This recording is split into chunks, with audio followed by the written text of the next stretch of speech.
Hey everyone, this is Alease Michelle, your online marketing and branding coach, and welcome to Coaching 101. And this is day 5, and I'm so excited and so glad that you guys have been able to show up and listen to me for the past 5 days. Today I'm going to leave you with a really good things. I get this question a lot about what do I do during the day to grow my business. And so today I'm going to share with you the 4 tasks I do weekly to grow my coaching business. And I want to say thank you, Latifa, Jennifer, and Rosalind. Hey, girl, what's up? What's up? Yeah. Hey, Stephanie. Thank you guys for joining me. JL, thank you for joining me.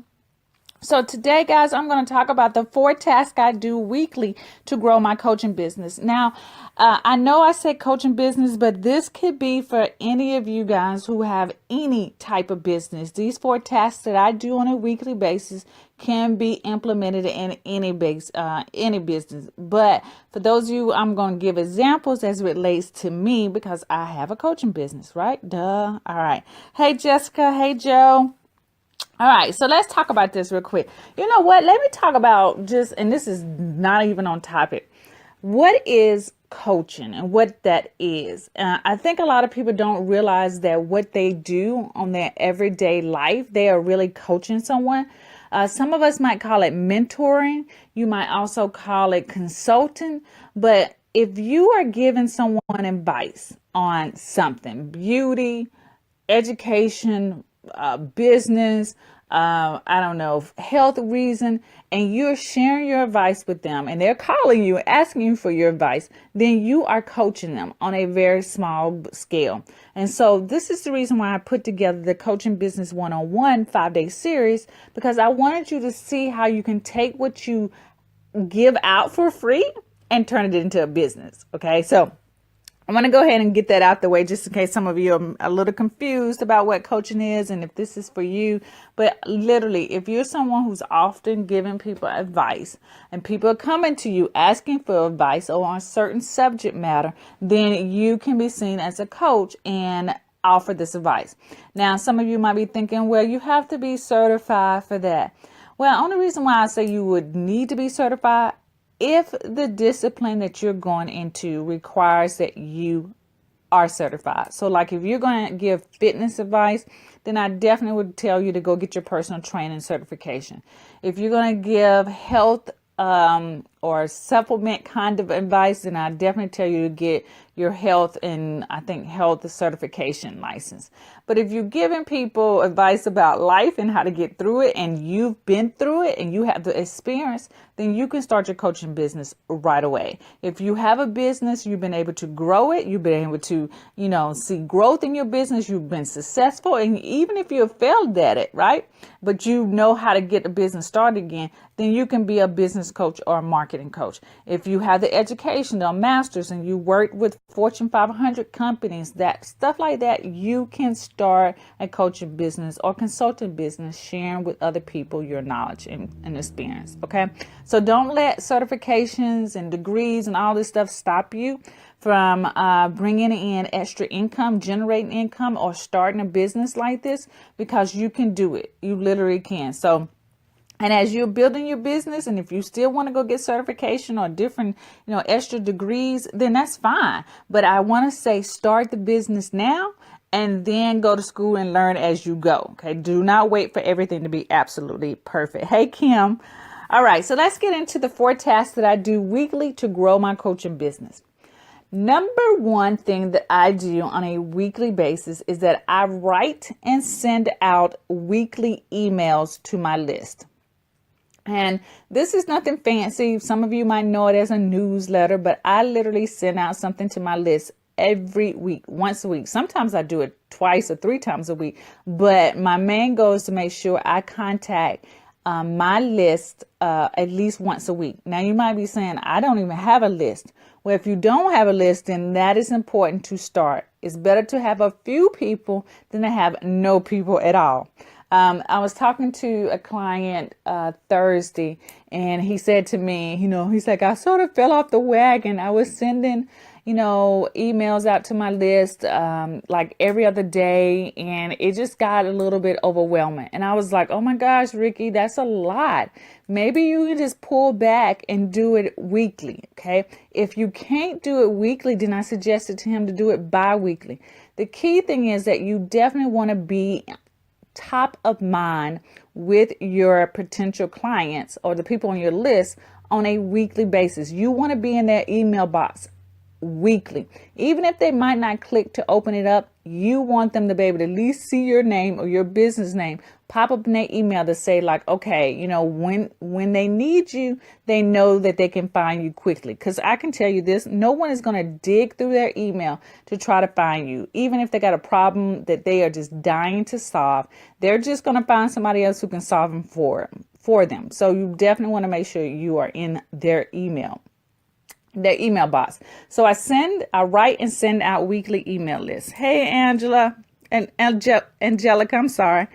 So I send out weekly email lists. The second thing that I do is that I do a live stream on Facebook every week. Okay, once a week. Now, why do I do this? Is again, Facebook is where everybody is. And so the best way to interact with your potential audience is to be in their feed, for them to see you and to see you in a live way. And so doing a live stream on Facebook is a great way to show up in people's feed. Now, I've said this before. Facebook loves when you live stream. They just love it. And so when you live stream, they send it out to people and say, hey, Angelica is live. You guys have to check her out. Or Kim is live. You have to check it out. Matter of fact, today Kim was live, and I was on my laptop and it popped up right on like the left hand corner that Kim was live, and I clicked on it. I was like, I've never seen that before. So imagine if you are going live, that these little notifications are popping up on people's laptops, on their phones when you go live. And that is nothing but free advertising for you. So going live is essential for your brand. It's essential to get your business out there in front of people, and that people just know that you are real. It's almost like they can touch you when you're doing this live streaming. And so don't let live streaming scare you away. Don't let live streaming freak you out. But it is the best way to get in front of your people. And it's like reality TV to me. If you mess up, you mess up. They you know what? They don't care. They just great and feel grateful to get the information that you're sharing. So I do a live stream every single week, right? I used to do them on Thursday evening, but I sent out a survey out to my audience, my followers on Facebook, and they told me Sundays were best. So now I do Sundays live streaming. It's called Live with Alease. And just a quick reminder, I do have a live with Alease this Sunday at 7 p.m. And I'm going to be talking about the 3 biggest mistakes preventing you from getting clients and how to avoid them. Okay, so that's my live stream this Sunday. If you want to join me, put it in your calendar. I'm going live at 7 p.m. this Sunday. That's Eastern time, by the way. All right, so that's number 2. That's the second thing that I do is live stream on Facebook. Number 3 is that I create content for my social media platforms. I sit down typically Sunday night after I do my live now, and I schedule out content for the rest of the week. Sometimes if I'm really being gusto, I go and I post for the whole month. Now, I'm going to be real honest and frank with you. I started writing out 30 days worth of content a couple of months ago. And then I wrote out another 30 days worth of content. And what I do, because I use a scheduling system, is that I repurpose my old content. I don't try to come up with 30 new things for every day. I just repurpose what I already have and buffer it, right? Buffer is the system that I use to automate my social media posts. So when you repurpose your content, it takes away the overwhelm. And I can just be honest with you, people do not remember what you posted 60 days ago. I mean, if they do, then they need to get a life. Or if they, say, oh, you posted that, blah, blah, blah. they need to get a life. No one remembers that. So repurposing the content is good. And sometimes people like to have the refresher, like, oh, I forgot about that. I'm so glad you reshared that. Okay. So I create content for my social media platform every week. Once a week, I sit down and I knock it all out. I try to do at least 7 days of content, and that means posting twice a day. So what's that? That's 14 pieces of content that needs to be shared on my Facebook and on my Instagram. Those are the two accounts that I pretty much use the most. And I make sure I share them into my group. So doing that helps me engage and grow my followers. Guys, I get so many friend requests right now that I think right now in my queue, I have 135 friend requests that I have not even accepted. Matter of fact, the reason why I haven't accepted them is that I'm down to my last one, and like my last five. Well, you can only have 5,000 followers on your personal page. So I think I have 4,521 friends right now. So I haven't cleaned up my friend list yet. And so I just have those friend requests sitting there because once I hit my mark at 5,000, I cannot accept any more friends. So I'm being a little bit more picky about who I accept. So that's why I have 135. But literally, the content that I'm creating, doing live streaming, has really helped me get more of my ideal customers becoming friends with me, and then also liking my business page too. Right. So the last thing I do, number 4, and this is really important because we are in the business to make money, and the only way you're going to make money is to make offers.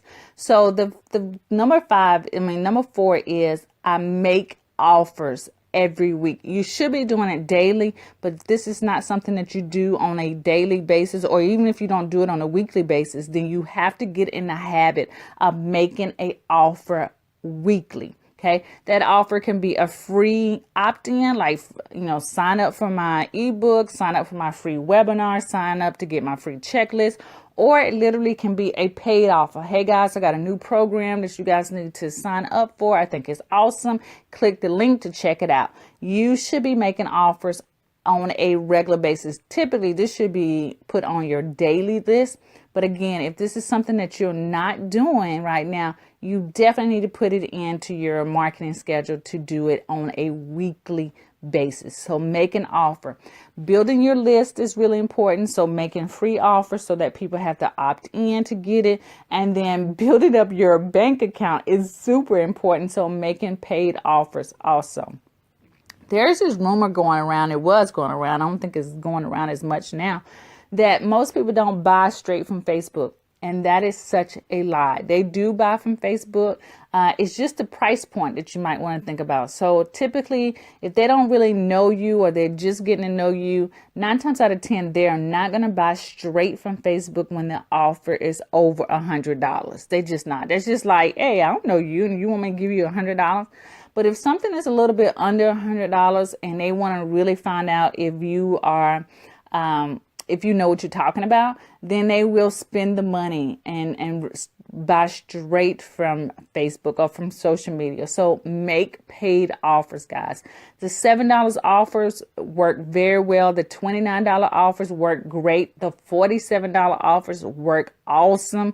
Even the $77 offers are great. Okay, so if you stay within that under $100 amount, then you can literally sell straight from Facebook with no problems. Okay.